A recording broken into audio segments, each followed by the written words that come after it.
മമ്മൂക്കും വിനായകനും എനിക്ക് ഒത്തിരി ഇഷ്ടപ്പെട്ടു ആ performance. Personally as an audience കണ്ടുകൊണ്ട് ഞാൻ അവിടെ ഇരുന്ന്, അപ്പോൾ എനിക്കത് ഭയങ്കരമായിട്ട് ഇഷ്ടപ്പെട്ടു.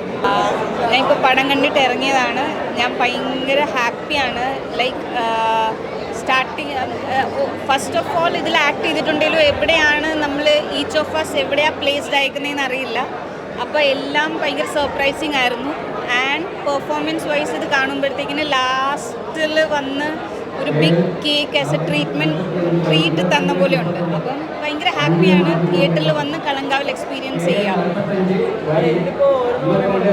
ഓരോരുത്തർക്കും ഓരോ ട്രീറ്റ്മെന്റിലൂടെയാണ് ക്യാരക്ടർ പോകുന്നത്. ആ ഒരു ക്യാരക്ടറിന് പീക്ക് ലെവലിൽ ക്ലൈമാക്സും ഉണ്ട്.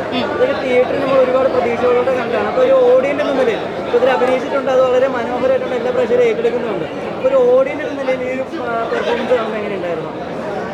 എൻ്റെ പെർഫോമൻസ് ആണോ അതോ ഓവറോൾ പെർഫോമൻസ് എനിക്കിഷ്ടപ്പെട്ടു. എന്നുവെച്ചാൽ എനിക്ക് ബാക്കി ഫീമെയിൽ ആർട്ടിസ്റ്റുകൾ പറയുവാണെങ്കിൽ എനിക്ക് അറിയില്ല അവരുടെ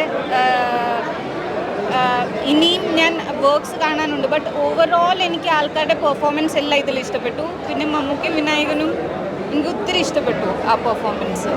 പേഴ്സണലി ആസ് എൻ ഓഡിയൻസ് കണ്ടുകൊണ്ട് ഞാൻ അവിടെ ഇരുന്ന്, അപ്പോൾ എനിക്കത് ഭയങ്കരമായിട്ട് ഇഷ്ടപ്പെട്ടു. പല സീനുകളിലും വളരെയധികം കയ്യടികളും അല്ലെങ്കിൽ ആർപ്പുകളികളൊക്കെ ഉണ്ടായിരുന്നു. ഒരു ഹൊറർ അല്ല, ഒരു നെഗറ്റീവ് മൂവീസിന് ഇത്രയും കയ്യടി കിട്ടുന്നത് വളരെ ചുരുക്കമാണ്. ആ ഒരു ഫേസിലൊക്കെ ഒരു കാസ്റ്റിൽ നിൽക്കുന്ന ഒരു ക്രൂ മെമ്പർ എന്ന നിലയിൽ എങ്ങനെയുണ്ടായിരുന്നു? അപ്പോൾ ആ നെഗറ്റീവ് ക്യാരക്ടർ അത്രയും ആപ്റ്റായിട്ട് അവിടെ പ്ലേസ്ഡ് ആയെന്നുള്ളതാണ്. ആൾക്കാർക്ക് അത് അത്രയും ഹിറ്റ് ആയെന്നുള്ളതാണ്. അപ്പം ആസ് എൻ ആക്ടറും ആസ് എൻ ഓഡിയൻസ് ഇത് കാണുമ്പോഴും ഭയങ്കര ഹാപ്പിനെസ് ആണ്.